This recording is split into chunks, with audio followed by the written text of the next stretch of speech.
Дарига, сәлеметсіз бе?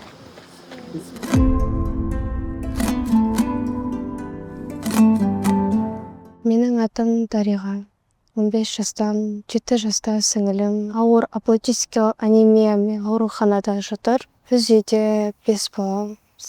Әкем жүрек ауруынан, анам 3 ай бұрын онкологиядан дүниеден өткен болатын. Бізде үйіміз жоқ.